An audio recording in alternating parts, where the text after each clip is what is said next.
Let's go ahead and break. We're gonna break, and we're gonna play a song by 3D in Your Face, and when we come back, we'll have them on the air with us. This first song is called Generation Dirt by 3D in Your Face on the Will and Thunder Show. Be right back. And that's D-U-R.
What do you think about that there, Thunder?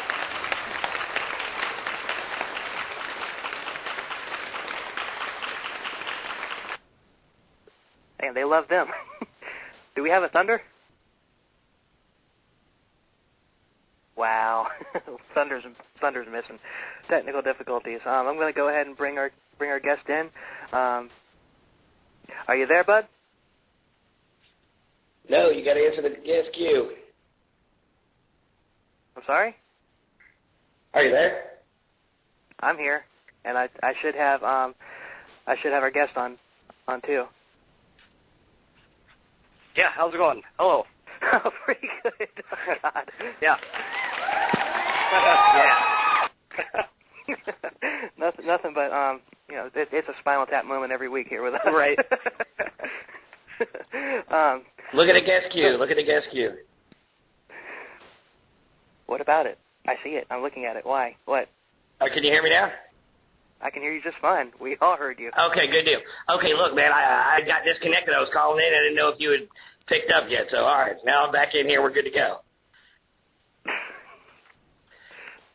Big time Spinal Tap moment, but anyway. Well, welcome into the show, man. Sorry about the little snafu right there, man. Oh, no problem. How are you guys doing tonight? We're doing fantastic, man. Hailing in from Omaha, Nebraska, we got 3D in your face. Yeah, calling in. And what's your So how you doing today, man? I'm doing great, man. A very, very good day. Very good day. Hey, what's your name, partner? My name is Spade, S-P-A-D-E. Would you be the bass player? I am the bass player, yes, correct. That's all right. Well, I checked you guys out on Reverb Nation, man, and saw your name up there, man. The picture is phenomenal, man. That overhead view, man. Look, the big hair. Yeah. God love it, man. God love it. Miss those days of that. So, go ahead. You guys just put out an album, and my buddy Will here, what's the word I'm looking for, Will? You reviewed it. That's the word. Man, have mercy. What is going on with my head today? It's like I'm having a stroke every 3 seconds, man. Come on now. Don't say that. We're both 40, so that's not out of the realm of possibility. I understand that, but anyway. But you reviewed your album, man. What I just heard, man, you guys are killing it, man. Thank you very much, man. I really appreciate that, and thank you to Will for the huge review over there on Sleaze Rocks. It was amazing. I got such positive vibes coming from that. Everybody's all over that, so thank you very much for that. Oh, you're welcome. The way it works is I have a selection of the ones that I choose from, and I'm not going to torpedo somebody. I'm only going to review something that I like. So I appreciate that. So I mean, well, I see reviews out there from a lot of different people like, oh, this thing sucks, and I'm not going to do that. I mean, I'm a musician myself, and a lot of, I would say more than half of these people that do reviews probably never picked up a guitar in their life. Mm-hmm. So, and I know what it's like to write songs, to practice, to go out and play shows for, drive 3 hours to play for 45 minutes and make $50. Right. And I know what it's like to record. And for some jerk off to say, oh, well, this sucked, I didn't like that at all, just because it's his opinion, I'm not gonna do that to somebody, because I had it done to me plenty of times, and I'm sure you have too, from various people. You can't please everybody, but. Yep. And we got those reviews, and it's like any publicity is good publicity in my book. So you just take those reviews with a grain of salt. That's right. Then keep plugging away. So, absolutely. What kind of? I would personally, I would rather, I'd rather wake up. Oh, look at this. There's a review, and have it be something good rather than something that's not good. Right. The bad reviews just push me farther. They just inspire me to work harder and to just blow it up at these guys' face that post the bad reviews or post the snide comments. Well, exactly. But I mean, go ahead, Bill. Go ahead, Thunder. Yeah, you go ahead. But so what inspired you guys to keep with this metal theme, man? The glam band theme, man. It wasn't. That's a great question. It was really something that came naturally to us. And I think I could speak for all the guys on this. We were drawn to heavy metal, to glam rock, to hair metal, and it was just the style of music that I liked and that I kind of grew up on and that inspired me. And it just so happened that there was a band in Omaha that was doing this kind of music, and there's no other band in this country except for maybe like Steel Panther or something that I had seen that had been doing anything like this and to this level. So I was just drawn to this band. When I saw them, I was 16, I think, when I saw 3D first perform. I was like, oh my gosh, this is amazing. And that's awesome. They've been around for a long time then, huh? Mhm. Yeah. That's awesome, man. I mean, because as a matter of fact, when I was talking to Bill about you guys, when I was talking to Will about you guys, he brought up that you guys were the only band out there that was comparable to Steel Panther. Mhm. That's awesome, man. And it is a lost music art, man. I grew up on the same thing, man. I loved Poison. That was one of the first albums I had, first CDs I had. Mm-hmm. I mean, look what the Cat Drag did. It's back in the day where, I mean, you had your ripping guitars, man, and as I told Will earlier, the solos were just as much a part of the song, you know. You sang the solo as you did the lyrics, too, I mean. Mm-hmm. Yeah, I myself was really drawn to that theatrical style of rock and roll, where you give an over-the-top show. It's like an explosion to your senses, your sight, your hearing. Everything is just on 10 or 11, if you will. Everything's over the top. That's what really drew me to this band, and I joined when I was 20, and so I've been in the band now eight almost 9 years, and playing with you guys. That's awesome, man. We've got the guitar. What was the guitar player's name? Sniper. Sniper? Yeah, Sniper. Yep. Okay. We got him. I think it's him. We're going to go ahead and bring him in. Okay. You there, Snipe? Sniper, you there? Come on in. Well, the line's open. Okay. That's the band name is great, and also your guys' stage names right there, Spade, Sniper. I mean, that's awesome, man. I mean, you just go and try and true the whole way through it, man. The whole thing, and it's really, we live this every day, and it's not just something that we do on the weekends or do for fun. It's something that we truly believe in, and we going out. It's tough for us to sometimes go out on a Friday or Saturday if we're not playing with the hair and the makeup and everything. It's just always over the top performance, and we live it every day. But that's part of it, It's See, that's awesome. But there's you've got a lot of cover bands out there who will throw on wigs. They'll put the makeup on, but they'll throw on wigs, and anybody can throw on a pair of spandex or whatever in a wig and go fake it.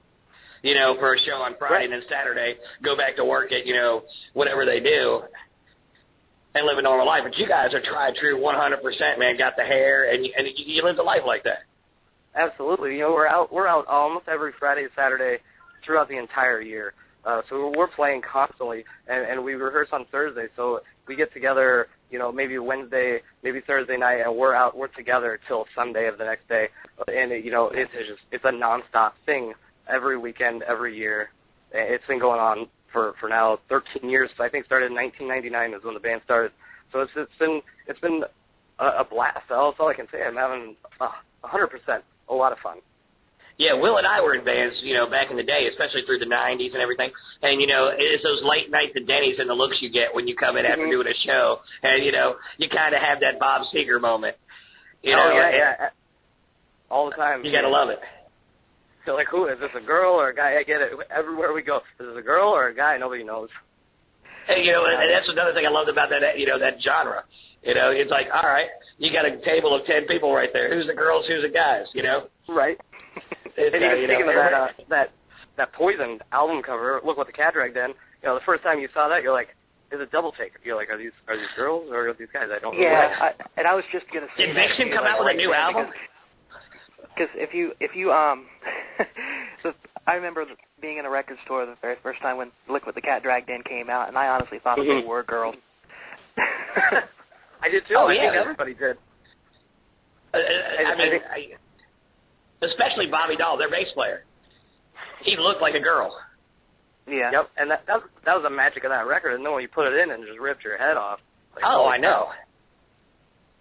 We're going to try to get Sniper in here again. Hold on one let me, sec. Snipe, is that you? You there? Yeah, I'm here. All right, welcome in, man. How you doing, man? Yeah. Oh, round of applause. You brought the crowd with you, man. Yeah. Good job, man. Thanks for having me, guys. Oh, well, welcome in, man. Thanks for coming on the show. Yeah, thanks for having us. I'm really excited to get your take on. I'm really appreciative of the Sleaze Rock review of the record too. Spade did a wonderful job writing a lot of those tunes. I'm really proud of all the work that we put into this, and to have someone appreciate it, it's much better than having to say it sucks and use it as a coaster, So exactly. Well, we definitely appreciate good music, all genres, all types, man. Being musicians, it's hard to come across. I mean, you come across a lot of garbage, but it's nice, especially something throwback like this that's, that good, that tight. It's unbelievable.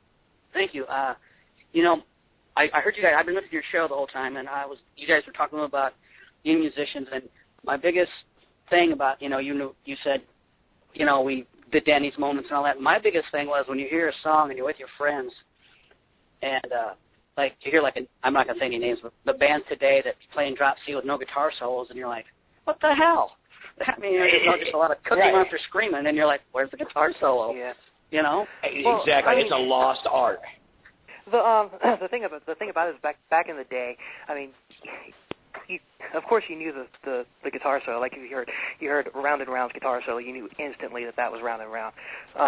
But that's gone these days. But I mean, back in the day, you also were able to tell, pick out a band just by hearing the sound of the guitar, or the sound of the vocalist. I mean, like Absolutely. George Lynch, that sound that he had, and I drew that comparison on one of your songs on the review, I think, and because something reminded me of a George Lynch sound. But I mean, giant George Lynch fan. Yeah, absolutely. Yeah, but you don't have that anymore. These bands, I think the only one that really stands out that you could probably, just recognize it with is Nickelback, and that's not for a good reason. Yeah. I mean, there's a few out there. I'm sorry, go ahead.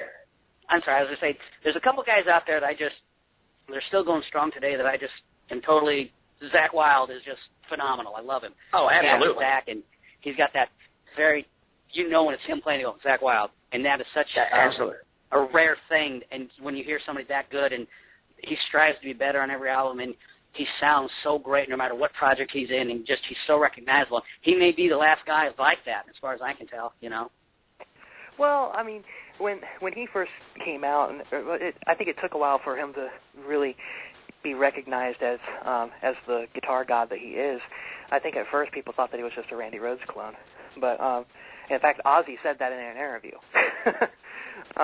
But his trademark was those really heavy false harmonics that he does, and after he did, you never really heard that before. I mean, Randy Rhoads did it to a certain degree, but you didn't really hear that much. Now, it's all over the place. Everybody's doing those really heavy false harmonics. George used to do them, George Lynch used to do them, and I copied them from Van Halen on a song called Lost Control off the third album, where Ed was doing a bunch of squeals and squeaks and whammy bar tricks, and I'm like, that, and I don't know if I can cuss, I won't, but I don't know.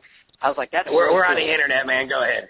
I was like, that was fucking bitching, so I was like, that is really, really what, and so I'd squeal some of those too, and then of course, being a giant Van Halen, Randy Rhoads, George Lynch fan, of course, I, incorporated that in my playing, and then when Zakk, I think it was Miracle Man off that album. Oh, yeah, that was the first single, and that blew me away. I was like, wow. That was so epic. You were like, oh, my Lord. And it just, the video was cool, Zakk was cool, Ozzy was cool, the guitar solo was cool. Everything was cool about that song, and with all the squeaks and squeals and that. And I was in love with Zakk the first time I heard him play,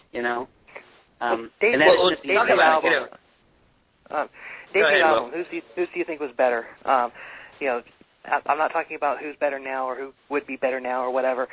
Debut album, which one do you think was better? Zakk Wylde's debut or Randy's? That's a tough one. I love both of them so much, but my heart belongs to Randy, so I'm going to have to say Randy just because Van Halen, to me, the thing that I loved about Eddie Van Halen was his rhythms, and he was more blues-based, and I loved, of course he could shred, but Randy was classically based. Right. So he's doing these harmonic minor runs, and you're just like, wow, that's pretty darn cool there. And I just, boy, can I just say it's a tie? Because I really don't want to say. That's kind of my take on it too. Because I mean, you might some people might say that that's cheating or that's taking the easy way out or whatever. But I don't think so. I think that they're both, both of those first albums by them was No Rest for the Wicked and it was Blizzard of Oz, right? Yeah. But both of those were just phenomenal, groundbreaking. What the hell did I just hear? Guitar. That's the thing when you ask a musician, who's me as a bass player, who's your favorite bass player? Well, it depends on which style you're talking about, and especially when it comes to guitar, you've got so many different personalities out there, mechanical versus melodic and classical. There's so many different aspects out there. It's so hard to take it down just to one. Yeah. There's so many amazing musicians. We have a caller on the line. Oh, wait, no, we don't. They just dropped off. Hello, caller. Well, thanks for playing. I'm listening. You're going to say hello and welcome to Movie Phone. I don't know what's going on. Call back when you got some balls there, partner. And if anybody is listening, give us if you want to call in. The number is 646-716-6135. I'll slow that down. That's 646-716-6135. And if you want to call in. The band has some free autographed CDs that they want to hand out, and we'll tell you about that if we got somebody that wants one. Hopefully somebody wants one. Absolutely. Yeah. Well, that's just the funny thing about it. I mean, I'll know tomorrow how many people listen to the show live, and it's usually, there's usually a lot of people that listen live, and then they'll go. And then a few days later, I'll look at the archive and see like several hundred more have listened. And it's like, why don't you just listen when the show is live and so that you can call in and interact? That's right. Get on the lines, man. Don't be scared. Come on in. We're inviting you in. Yeah, this is about the most caller-friendly talk show that there is. Yeah, put you right through. One thing I was wondering about is, you brought up Steel Panther, and obviously they're. I give Steel Panther, in another blog post that I wrote, I give Steel Panther a lot of credit as far as being responsible. I'm not saying solely responsible, but partially responsible for this resurgence that's happening right now with all of the 80s bands that are coming back and making albums where they're going back to their roots and everything, like Queensryche, Fate's Warning, the Black Sabbath. They're all doing it now, and I attribute that to Steel Panther, because when I first heard of Steel Panther, they were playing small venues, clubs and whatnot, and they were having problems. They were having a tough time selling out even a place like the House of Blues, which is not that small, but it's definitely no arena. But now they're playing like auditorium-sized places that hold several thousand people, and they're selling them out. And what I think that happened with Steel Panther is they probably, people caught on, and it's bringing out a newer generation of fans. I mean, your Steel Panther. I saw a Facebook post of them a while back. Satchel, their guitar player, was commenting on how many young people were in the audience, and he was amazed.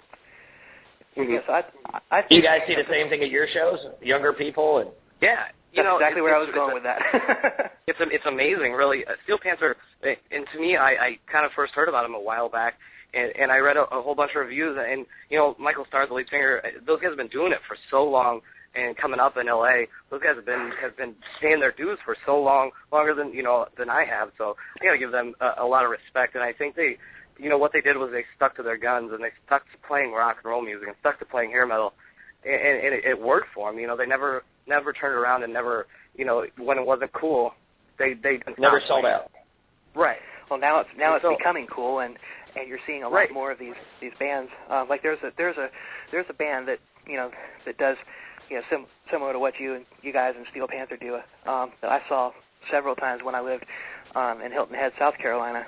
They're called Silicone Sister, and they did the same thing. And this was back in 2006. And after I booked you guys on the show, I did a search for them on Facebook to see if they were still around, and they are. But but their shows, where all the other local bands around that area, they might be lucky to have the normal crowd that's there, maybe 20 or 30 more. But wherever these guys go, they pack the place out. And you guys do the same thing. Steel Panther's now doing it with the larger things. So I mean, there definitely is a market for it, and I'm really happy to see that happening again. Have you guys ever? I mean, have you guys met Steel Panther? I haven't. Sniper, have you? I saw them when they were called Metal School. I had just gotten out of the Army, and I went to L.A. to meet a friend of mine. I'm not going to name drop. And but him and his dad own a guitar company. They build guitars in Paradise, California.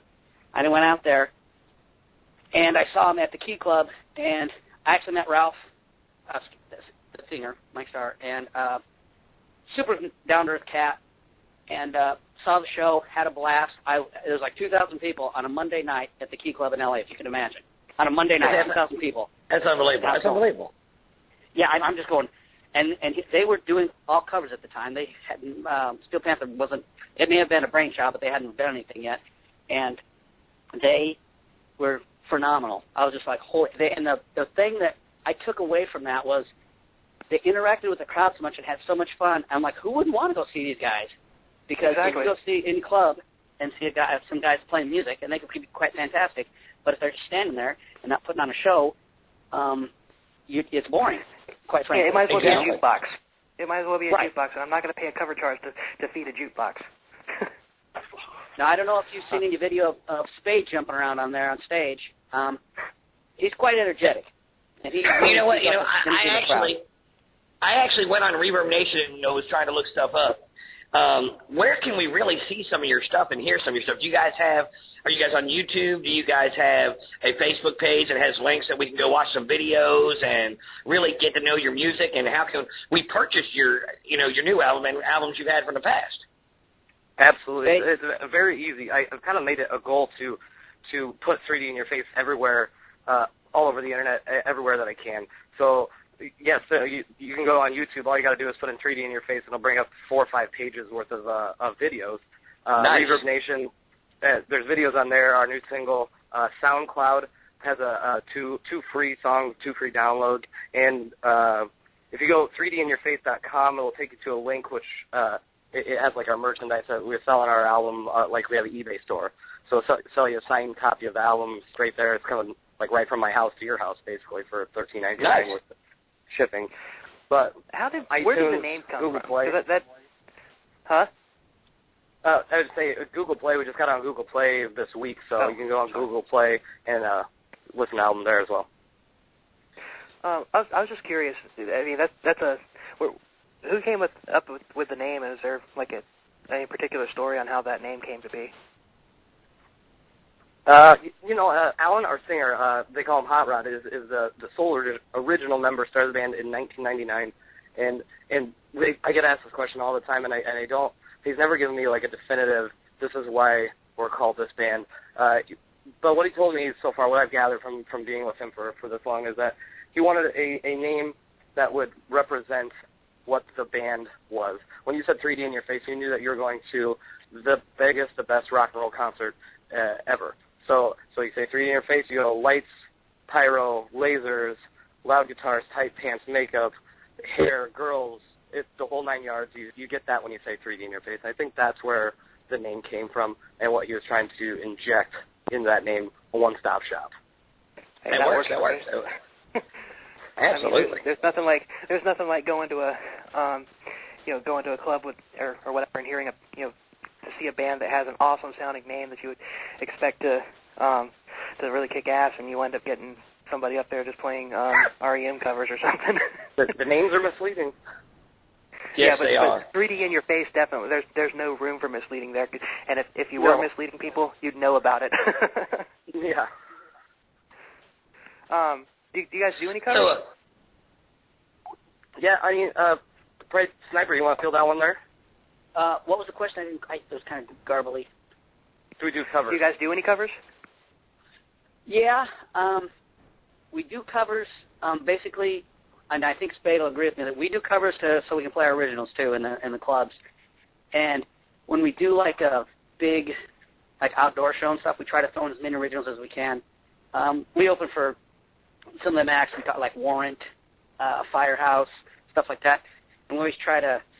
I don't want to sound like we always try to outdo them as much as we can because we're the underdogs. You know what I mean? We always want to put on a better show if we can possibly. Absolutely. Of course, we don't have the big hits like they do with the name, but sometimes you'll find that when you see an act, the music's okay, but they're a lot older and don't move around or anything anymore. And you're like, what the hell, man? I paid $20 to see you guys stand there and stare at your shoes, and it can be frustrating. But absolutely. Absolutely. Now, on a different note, about 10, 15 years ago, I saw Aerosmith in concert.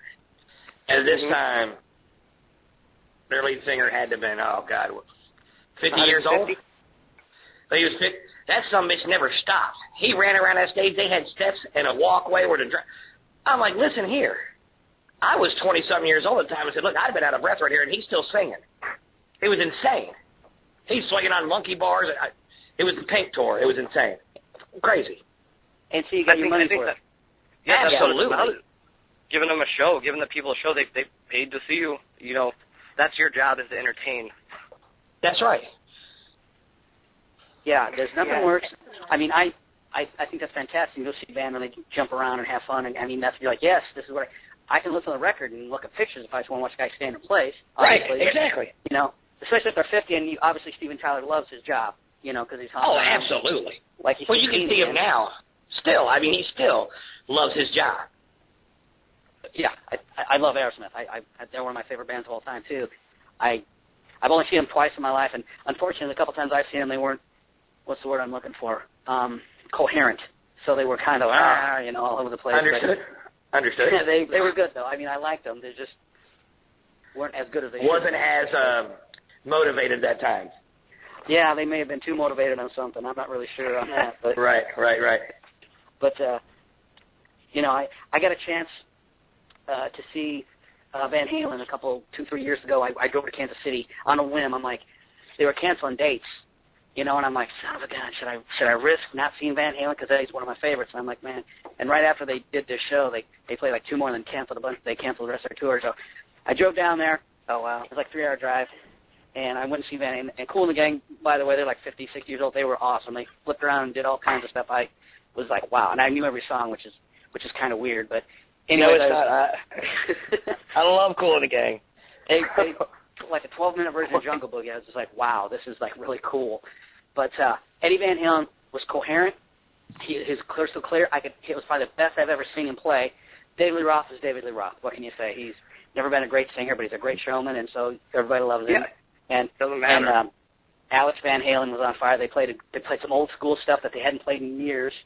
Eddie played fantastic. His solo was like 15 minutes, and of course every guitar player was in heaven. They're like, ugh. But David Roth, even though he can't jump like he used to, they still put on a hell of a show, and it's totally worth $100 to me. You know, that's what I'm saying. You go see another band like Rush, who I love dearly, not so much. I'm like, I don't know. Yeah. They stand around. It shows their age. Shows their age, you know. Yeah, Rush never really did jump around and go crazy, though. I mean, I've that seen is him true. twice. That is true. That was back I saw him in the 80s I saw him both times. I saw him in the 80s. I saw him on the Roll the Bones tour and on the Presto tour. But both times. But you got to give Geddy his props, man. Oh my God! Come on. That guy's ridiculous, man. They have been making musicians feel shitty for years. I mean, they're just so good. You know? Okay, look. As a bass player, I have a hard enough time playing and singing at the same time. Yeah, exactly. Much less throw a keyboard in there. And I don't really understand. I mean, I can do it a couple times, do a hammer off and a hammer on, you know, with these piano strings. Mm-hmm. But he's playing one-handed bass, playing the keyboard and singing, and it all sounds good. Sounds spot on. He makes me so mad, but you got to respect him. He's like, all right, you're a god. I'll just go put this back in the case and leave it there for the rest of my life. I saw another guy like that one time. There's a Christian band called Deliverance. Their bass player was just ridiculous. Super fast. I mean, and he was just unbelievable. We watched him play at this little club in Melbourne, Florida, and I swear I didn't touch my bass for 2 days because I didn't feel worthy. I'm like, this is ridiculous. It's like learning Guns N' Roses bass licks. Another guy, Duff McKagan, is amazing. Oh, yeah. The stuff he did on that Appetite album, it just blows my mind. Which is one of my favorite albums of all times. I mean, and it's so sad what Guns N' Roses turned into, and, you know, them falling apart and dumbass Axl fucking everything up for everybody. Mm-hmm. They should have lived as long, if not longer, than Metallica. Yeah. Have you seen pictures of Axl these days? Oh, yeah. He looks like he should be an extra on The Walking Dead. His skin's like for a while, he looked like he should be on one of them weight loss commercials. Man, he got all bloated looking, and man, this is horrible. Yeah, man. I mean, Guns N' Roses back in the day, I got to see them on the Use Your Illusion 1 tour, and it was with Faith No More and Metallica.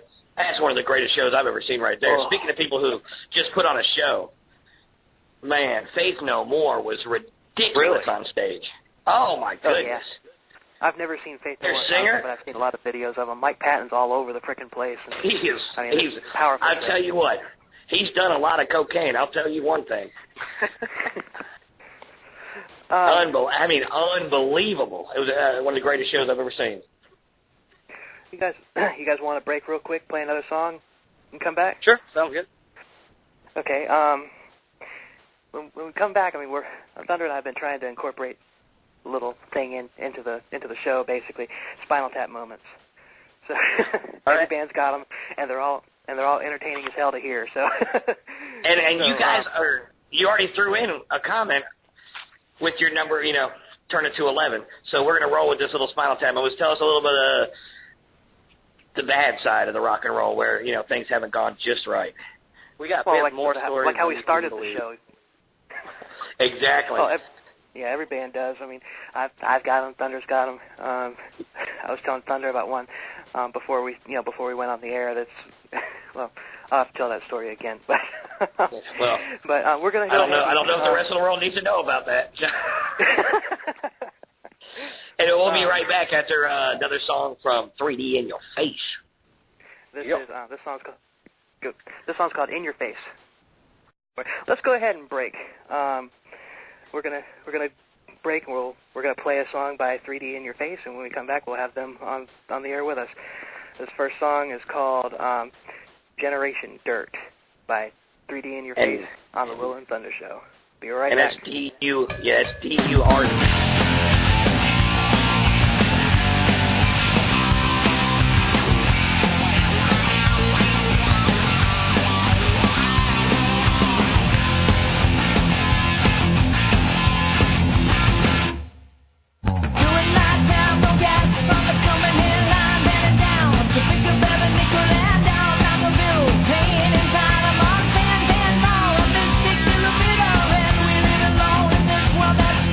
Song.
All right, that was 3D in Your Face song Generation Church, right here on the Williams Center Show.